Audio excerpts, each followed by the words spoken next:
So before we move on any further and I start into the next process here, does anybody have any questions or rebuttals or denunciations, or anybody want to, so moved, you want to rush right up and make a contribution?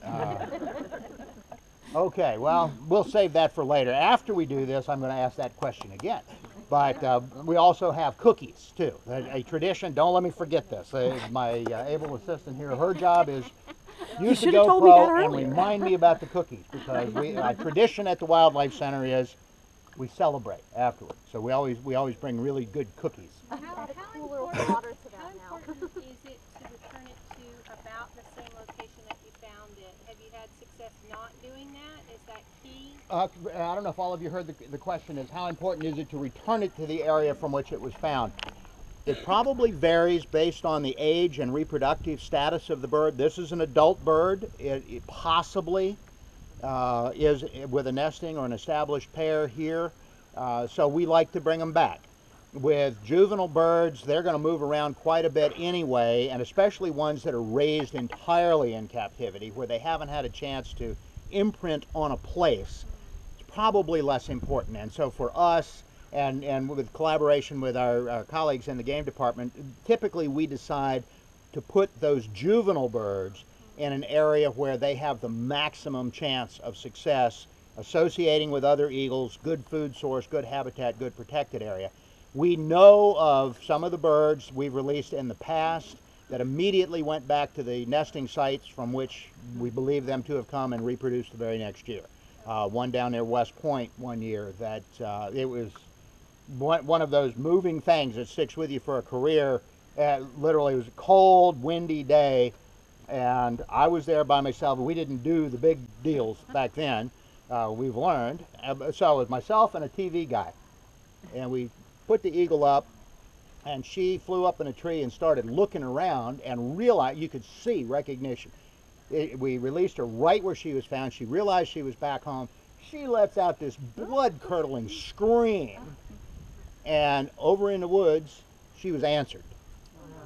And this bird took off straight in the air. Up out of the bushes comes another adult eagle straight in the air. They flew right at each other, and I'm thinking, oh great, we're going to have a dead eagle. We're going to get a fight.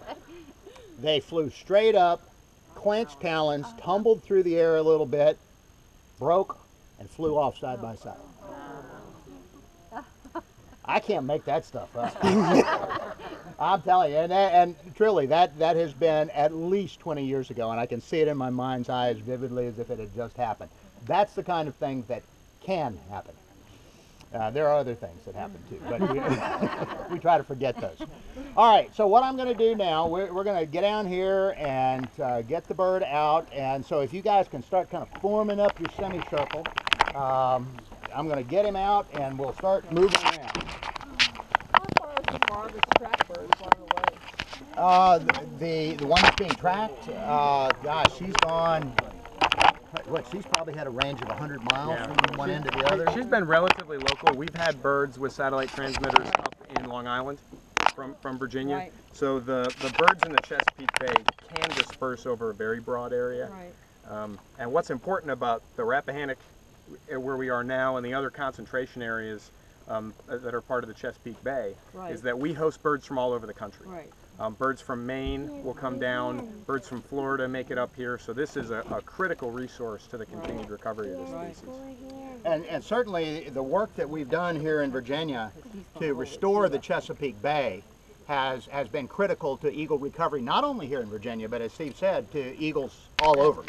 And it really is amazing what we see. I'm going to get rid of this thing as soon as I get the bird out.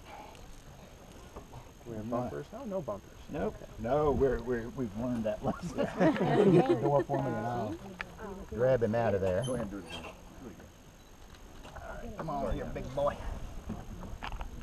There we go. There we go. Don't hurt me. Don't hurt you. Don't break your feathers. Don't rub your rat guts in my face. Yes. Yes. Wow.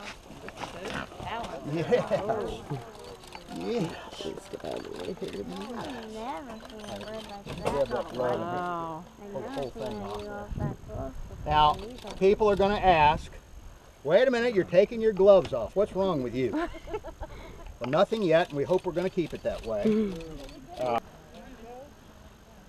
Ready to go, Steve? Yep. All right, on the count of 3. This bird is so...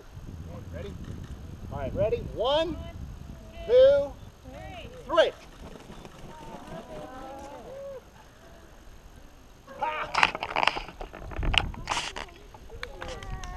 Yay.